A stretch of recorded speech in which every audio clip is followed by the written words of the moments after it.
नमस्ते दोस्तों। प्रवासी कथाकार श्रृंखला में आज सुनिए अर्चना पैन्यूली की लिखी हुई कहानी उसका कर्ण। अर्चना पैन्यूली जी डेनमार्क में प्रवास करती हैं और हिंदी साहित्य के सृजन में निरंतर सक्रिय हैं। प्रस्तुत है कहानी।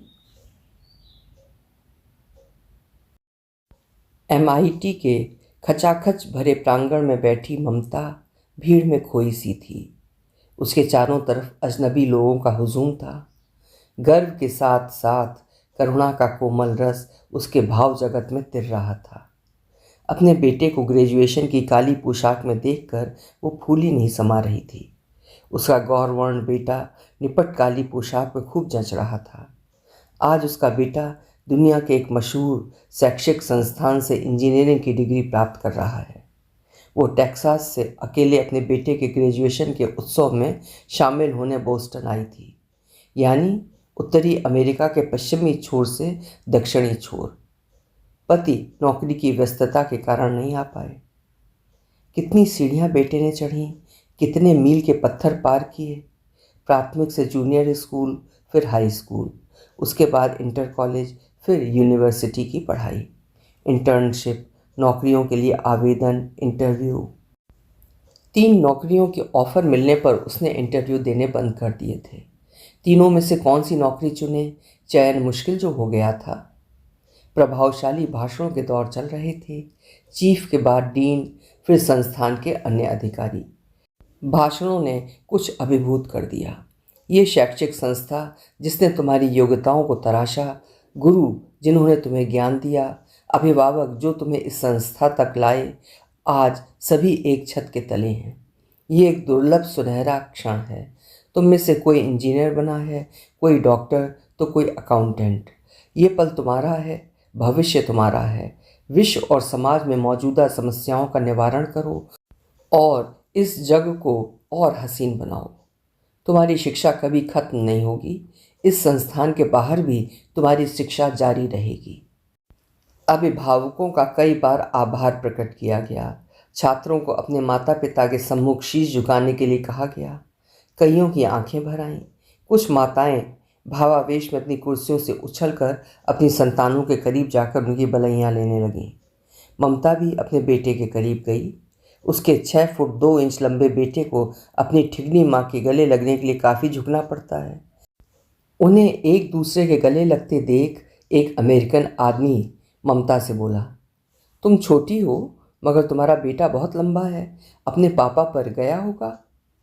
ममता मुस्कुरा कर रह गई। वो और उसके पति दोनों छोटे कद के हैं, रंग भी उनका दबा हुआ है। उनका बेटा इतना गोरा और लंबा कैसे हो गया, हर कहीं इसका जिक्र हो जाता है।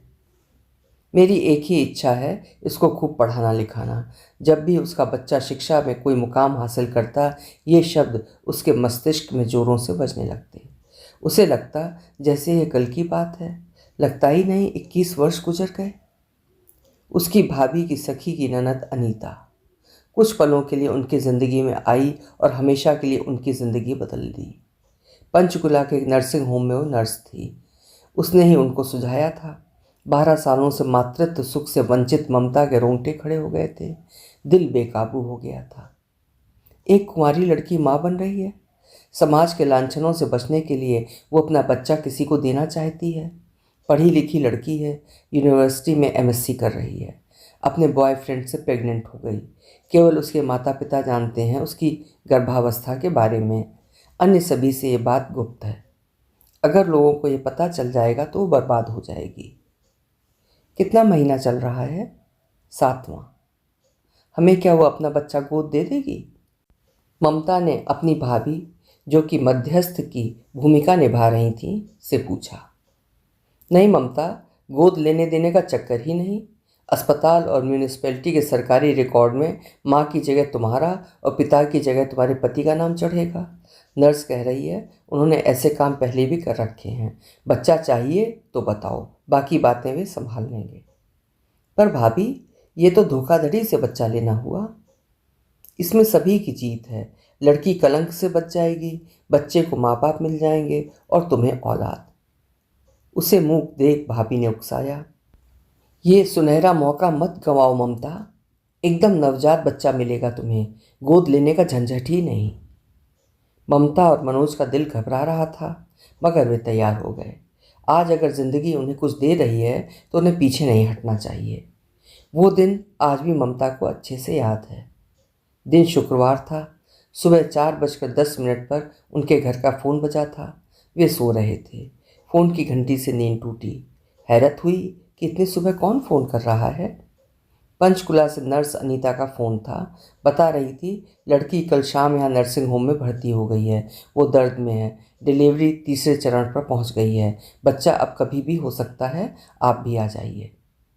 ममता फिर असमंजस में पड़ गई।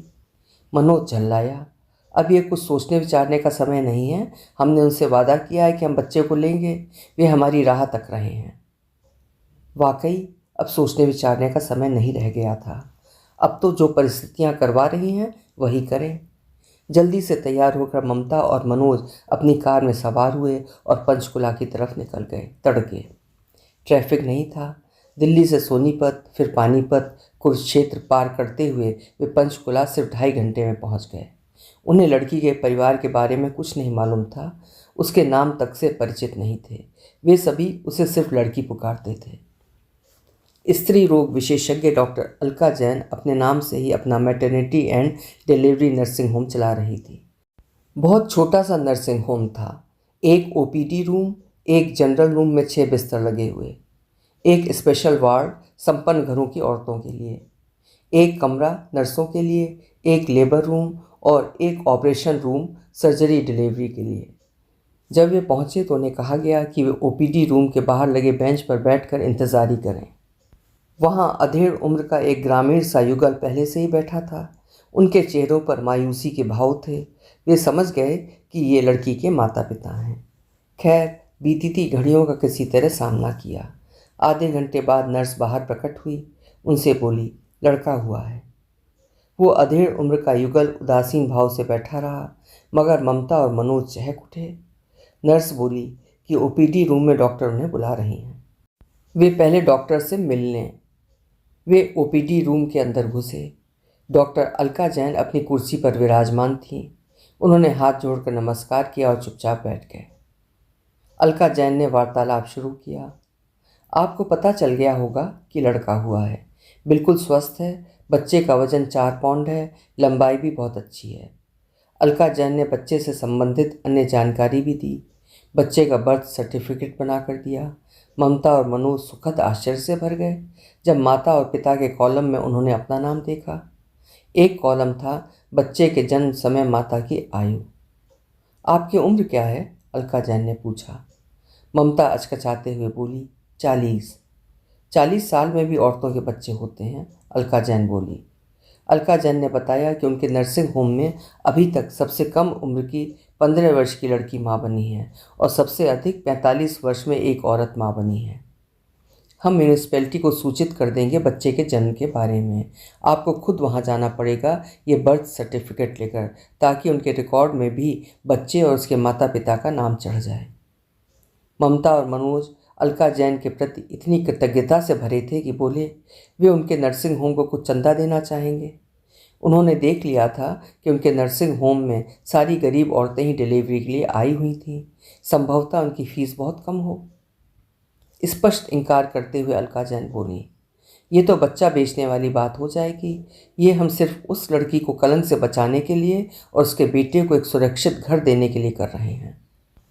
हम कम से कम डिलीवरी का खर्चा देना चाहेंगे, मनोज बोले। मैं लड़की से भी डिलीवरी का कोई खर्चा नहीं ले रही हूँ। वो तो एक छात्रा है। उसके माता पिता भी कोई अमीर नहीं हैं, अलका जैन ने बताया। कौन कहता है दुनिया बेईमानों से भरी है? आप महान हैं, मगर ये बच्चा अब हमारा है। हम इसके जन्म का सारा खर्चा उठाना चाहेंगे। हमें खुशी होगी, मनोज बोला। बहुत आग्रह पर अलका जैन मान गई। नॉर्मल डिलीवरी हुई थी। फिर अलका जैन की फ़ीस भी बहुत कोई अधिक नहीं थी। 3,000 रुपये का बिल उनके सामने आया। 2,000 उन्होंने नर्सिंग स्टाफ और सफाई कर्मचारियों को नेक देने के लिए अपनी तरफ से छोड़ दिए। अभी आप बच्चे को सीधे दिल्ली ले जाएंगे? अलका जैन ने पूछा। ममता और मनोज फिर अचकचा गए। बोले, हाँ, घर हमारा दिल्ली ही है। अगर आप कहो तो कुछ दिन हम यहीं पंचकुला में ही ठहर सकते हैं। नहीं, आप बच्चे को सीधे दिल्ली ले जा सकते हो। दिल्ली पहुंचकर किसी चाइल्ड स्पेशलिस्ट से संपर्क कर लेना। वो आपके बच्चे की खुराक, पोषण, टीके वगैरह के बारे में गाइड करता रहेगा। फिलहाल सफ़र के लिए हम आपको अपने नर्सिंग होम से ही कुछ आवश्यक सामान दे देते हैं। अलका जैन ने नर्स से कहकर उन्हें बच्चे के लिए कुछ कपड़े, एक फीडिंग बोतल में कुछ द्रव व एक में दूध के अतिरिक्त फार्मूला मिल्क का एक डिब्बा भी दे दिया। रास्ते व एक हफ्ते के लिए बच्चे के लिए इतनी खुराक काफ़ी होगी, फिर आप देख लेना, अलका जैन बोली। थैंक यू, वे बुदबुदाए। उन्होंने डिलीवरी के खर्चे के अलावा जो कुछ अलका जैन ने थमाया उसका भी भुगतान कर दिया। थोड़ी देर में नर्स अनीता अंदर दाखिल हुई बच्चे को लेकर। ममता और मनोज अपनी जगह से उठ गए, उत्सुकता से बच्चे को निहारने लगे। नर्स ने बच्चा उनके हाथों में थमा दिया। कोमल, सुंदर, स्वस्थ शिशु बिल्कुल कृष्ण कन्हैया लग रहा था। बच्चे की कलाई में बंधे पट्टे पर अपना नाम बेबी ऑफ ममता देखकर ममता बेहद खुश हो गई। नर्स डॉक्टर से बोली, लड़की अपने घर जा रही है तो जाने दो, अलका जैन बोली। इनसे मिलना चाहती है, नर्स ममता और मनोज की तरफ इशारा करते हुए बोली। अलका जैन सोच में पड़ गई। बोली, मैं इसके पक्ष में नहीं हूँ, मगर ये भी चाहते हैं तो मुझे कोई आपत्ति नहीं। अलका जैन ने ममता और मनोज से पूछा, क्या आप लड़की से मिलना चाहोगे? वे भी सोच में पड़ गए। अलका जैन ने पहले ही उन्हें कह दिया था लड़की का परिचय उनसे गुप्त रखा जाएगा, लड़की और उनके बीच किसी तरह का संपर्क नहीं रहेगा, पर अब तो लड़की खुद ही उनसे मिलना चाहती है। डॉक्टर अलका जैन को भी आपत्ति नहीं है, सो उन्होंने हामी भर दी। ममता बोली, ठीक है, मिल लेते हैं, देखें तो सही किसने इतना सुंदर बच्चे को पैदा किया है। अलका जैन मुस्कुराने लगी। नर्स ने दरवाज़ा खोला और लड़की को अंदर आने के लिए संकेत किया। एक 19-20 साल की लड़की कमरे में प्रविष्ट हुई, साथ में उसके माता पिता। प्रसव की थकान उसके बदन में समाई थी, चेहरा कुम्हलाया हुआ, देह बलहीन। सलवार कमीज पर सलवटें पड़ी हुई, ढीला ढाला स्वेटर, मुड़ा तुड़ा दुपट्टा उसके गले में बंधा था। इस सब के बावजूद वो सुंदर लग रही थी। एक अपराधी की तरह वो उनके सम्मुख बुद्ध की तरह खड़ी हो गई। घर में ये सबसे छोटी है, 4 भाइयों के बाद पैदा हुई थी। हमारे लाड प्यार ने इसे बिगाड़ दिया, पिता बोले। हिप्पी की तरह रहती थी ये, गलती कर बैठी, वो छोरा तो आराम से घूम रहा है, ये फंस गई, ये पूरा साल इसका पढ़ाई का बर्बाद हो गया, माँ बोली। मोटे मोटे आंसू लड़की की आंखों से टपकने लगे। उसकी माँ भी उसके संग रोने लगी। स्त्रियों के उत्पीड़न की अनंत कथा है, हरि कथा की तरह। ममता और मनोज का दिल पसीज गया। मनोज, जो कि उसकी दुगनी उम्र का था, बोला, बेटा तुमने कोई पाप, कोई अपराध नहीं किया, तुमने वही किया जो सृष्टि का नियम है। हम तुम्हारा आभार प्रकट करना चाहते हैं। अपनी अमानत को हमें सौंपने के लिए बहुत बहुत धन्यवाद। कहते हुए मनोज के हाथ जुड़ गए। अरे आप शर्मिंदा ना करें, यह तो इसके लिए एक अभिशप्त पुत्र है, लड़की का पिता दुखी भाव से बोला। इससे छुटकारा पाने में ही इसकी भलाई है। भला है आप लोगों का जो इसे ग्रहण कर लिया, नहीं तो हमें इसे किसी नदी नाले में बहाना पड़ता। कृपया बच्चे को अभिशप्त मत कहिए, ममता ने लड़की के पिता को टोका। इतनी घिनौनी बातें मत करिए, अलका जैन ने भी उन्हें फटकारा। लड़की और जोरों से रोने लगी। सभी मिलकर लड़की को सहलाने पुचकारने लगे।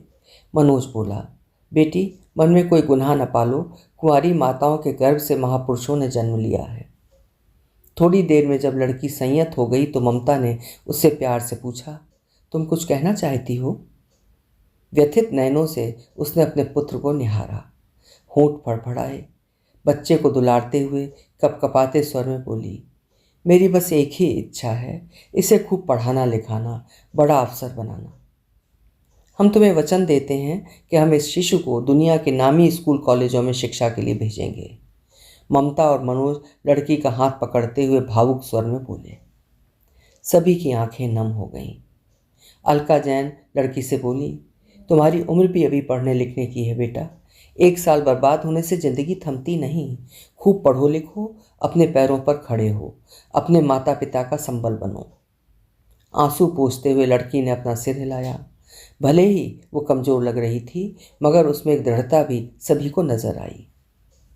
अलका जैन का आभार प्रकट कर सभी उनके नर्सिंग होम से बाहर निकल आए।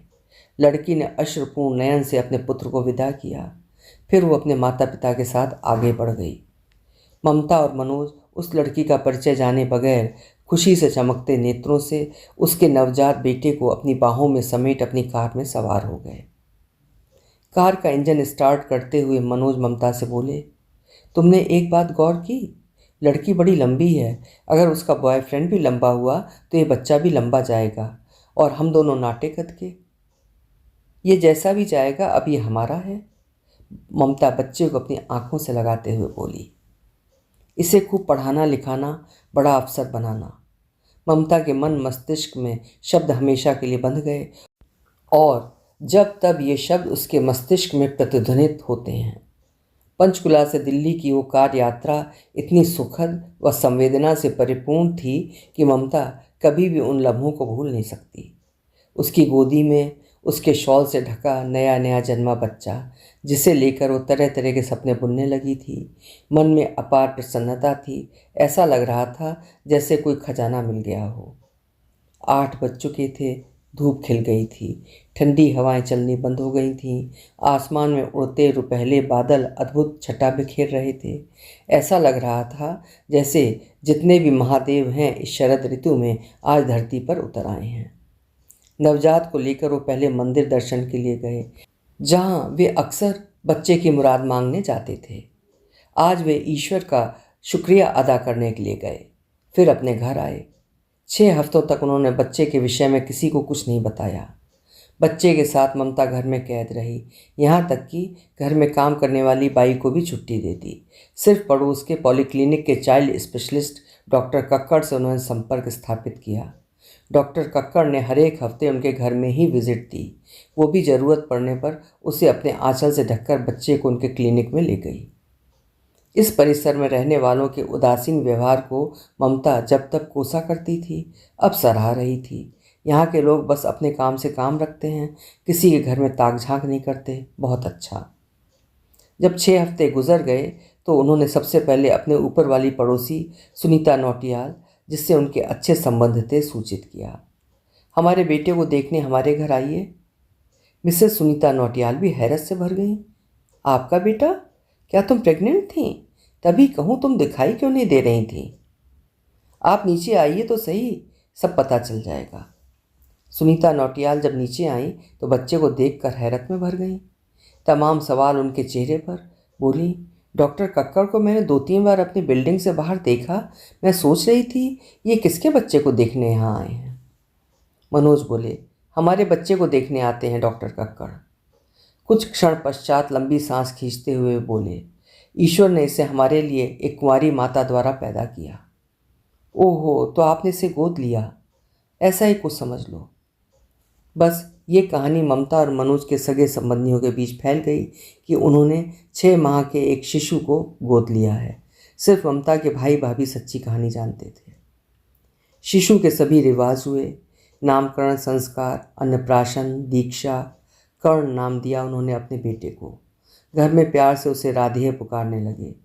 कर्ण जब 3 साल का हो गया तो उसे स्कूल में भर्ती किया गया। स्कूल के रजिस्टर में भी माता पिता के कॉलम में उनका नाम चढ़ गया तो उन्होंने राहत की सांस ली। बड़े चाव से ममता उसका लालन पालन कर रही थी। वो उनका कुल दीपक था। जीवन भर की निराशा का घना अंधकार तिरोहित हो गया था, मगर दिल के कोने में ये भय निरंतर समाया था कि कहीं कभी किसी को कुछ संदेह ना हो जाए, लोगों को ये ना खटके कि उनका बेटा उनसे इतना भिन्न क्यों है। शिशु तस्करी को लेकर आजकल सरकार बहुत चौकन्नी है। पुलिस को अगर पता चल गया कि उन्होंने धोखाधड़ी की है, बच्चा उनका अपना नहीं है, उस गुमनाम लड़की का है, पुलिस उन्हें हिरासत में ले लेगी। जब कभी उसे कहीं पुलिस खड़ी दिखती या पुलिस की गाड़ी नज़र आती तो कांप जाती। अपने मन का भय ममता बार बार अपने पति के सम्मुख व्यक्त करती। कहीं पुलिस हमसे राधे को छीन न ले। हमने इसे चुराया नहीं, इसकी माँ ने खुद ही हमें सौंपा है, मनोज पत्नी पर झल्लाया। हम ये कैसे समझाते फिरेंगे? पुलिस तो यही कहेगी कि हमने इसे लीगल तरीके से नहीं अपनाया है, हमारे पास कागजात जाली हैं। मैं कुछ करता हूँ, एक दिन मनोज को सोचते हुए बोला। क्या करोगे? यहाँ से हम बहुत दूर चले जाएंगे। कहाँ? ममता ने सहमते दिल से पूछा। बहुत सारे देश हैं दुनिया में। दुनिया भर में कुछ ऐसे पेशे हैं जिनमें लोगों की मांग लगातार बनी हुई है। मनोज एक शिक्षित टेक्निकल पृष्ठभूमि का था जो अमेरिका में नौकरी खोजने का एक मददगार कारक बन गया। थोड़े ही प्रयत्नों से उसे अमेरिका के स्टेट टेक्सास के डाउनटाउन ह्यूस्टन में एक तेल कंपनी में नौकरी मिल गई। वीज़ा के लिए अमेरिकन एम्बेसी गए तो भी दिल में धुकधुकी थी कि कहीं यहाँ राज न खुल जाए, कोई तहकीकात ना हो और ये रहस्य खुल जाए कि ये उनका खुद का बच्चा नहीं है और ना ही इन्होंने इसे गोद लिया है। मगर उनके साथ जब राधेय का भी अमेरिका का वीज़ा लग गया तो उन्होंने चैन की सांस ली। इत्मीनान हो गया कि अब कर्ण को उनसे कोई छीन नहीं सकता, वो उनका है, सिर्फ उनका। ये 4 वर्ष के राधेय को लेकर अपने वतन से सुदूर अमेरिका आ गए। राधेय यहाँ प्राइमरी स्कूल में भर्ती हुआ। यहाँ उसका लालन पालन होने लगा। जो कशमकश उन्हें होती रहती थी यहाँ आकर ख़त्म हो गई थी। हर देश के अपने अलग रीति रिवाज होते हैं, कानून भी उसी तरह से बने हैं। वे पश्चिमी जीवन शैली से रूबरू हुए। भारत में अनब्याही माएँ तिरस्कार और लांछन का शिकार बनती हैं। नारी की स्थिति सभी देशों में एक सी नहीं है। उन्हें अमेरिका में नारी ज़्यादा स्वतंत्र तथा अपने अधिकारों के प्रति सजग दिखी और यहाँ संतानोत्पत्ति के लिए विवाह का होना अनिवार्य नहीं है। कुंवारा और ब्रह्मचारी की परिभाषाएं अलग हैं। अनब्याहे लड़के लड़कियां सेक्स से वंचित क्यों रहें? यहाँ भी टीनेजर प्रेगनेंसी होती हैं। यहाँ भी छात्र लड़कियां अपने बच्चों को एडॉप्शन के लिए डालती हैं, मगर उसकी वजह अक्सर आर्थिक होती है, समाज के कलंक से बचना नहीं। बिना नारी के इस दुनिया की कल्पना नहीं की जा सकती, लेकिन भारत में आज भी समाज में नारी को अपने अधिकार के लिए अथक संघर्ष करना पड़ता है। उन्हें उस परिचय विहीन कुंवारी लड़की पर बेहद दया आती। इतने वर्षों बाद भी उसके प्रति उनका मन करुणा से भर जाता। कर्ण उसके लिए एक अभिशप्त पुत्र था। लोकाचार के भय से कैसे उसे अपने बच्चे से वंचित होना पड़ा, गैरों को सौंपना पड़ा। खैर, भगवान ने इसे उनके लिए भेजा है, ये सोचकर वे प्रसन्नचित्त हो जाते। हंसकर स्वयं से ही कहते, ये तो कुंती का कर्ण है, हम तो मात्र इसके पालक माता पिता अधिरथ और राधा हैं। वे ये भी विचारते, वो लड़की पढ़ लिख कर अपने पैरों पर खड़ी हुई होगी, किसी नेक आदमी से उसका विवाह हुआ होगा और भी उसके योद्धा पुत्र हुए होंगे। वो मज़े में अपनी ज़िंदगी बसर कर रही होगी। उसका सबसे बड़ा पुत्र अच्छे माता पिता के साथ पल रहा है। इस बात का एहसास उसे अवश्य इत्मीनान देता होगा। दिन महीने साल यूं ही बीतते चले गए। उस दिन अलका जैन नर्सिंग होम से ममता अपने नवजात शिशु को शॉल में लपेटे बाहर आई थी। नन्हा बच्चा जैसे उसकी गोद में समाया, समय ने अपनी रफ्तार पकड़ ली। उसके आंचल के साए में पलकर वो मासूम धीरे धीरे बड़ा होता गया और आज वही नन्हा बच्चा 6 फुट का कद्दावर नौजवान बन चुका है। गोरा रंग, प्रशस्त ललाट, चौड़े कंधे और बलिष्ठ देह। उसकी हर अदा में एक अनोखी शक्ति और आत्मविश्वास झलकता है। जब भी वो उसे माँ कहकर पुकारता है, ममता का रोम रोम पुलकित हो उठता है, जैसे उसने दुनिया की सबसे बड़ी उपलब्धि हासिल कर ली हो। वो उसकी आंखों के सामने ही प्राइमरी से सेकेंडरी, फिर हायर सेकेंडरी और अंततः विश्वविद्यालय की ऊंचाइयों तक पहुंच गया। आज उसका कर्ण MIT से इंजीनियरिंग की डिग्री लेकर उसे गौरवान्वित कर रहा है। महाभारत के कर्ण की तरह उसका कर्ण भी बुद्धिमान, दानशील, साहसी और पराक्रमी है। ममता को अपने बेटे पर गर्व है, क्योंकि वो केवल उसका पुत्र नहीं बल्कि उसका संपूर्ण संसार है। उसकी हर आशा और हर सपना उसी में साकार होता है। वो जानती है उसकी तपस्या का फल आज उसके सामने खड़ा है, जो न सिर्फ उसकी आकांक्षाओं का प्रतीक है बल्कि उसके जीवन का सबसे बड़ा गौरव भी। अभी आप सुन रहे थे अर्चना पैन्यूली जी की लिखी हुई एक खूबसूरत कहानी, उसका कर्ण। उम्मीद है कहानी आपको पसंद आई होगी। पसंद आई है तो लाइक भी बनता है और चैनल भी सब्सक्राइब कर लीजिए। कल फिर मिलेंगे। आपका समय शुभ हो।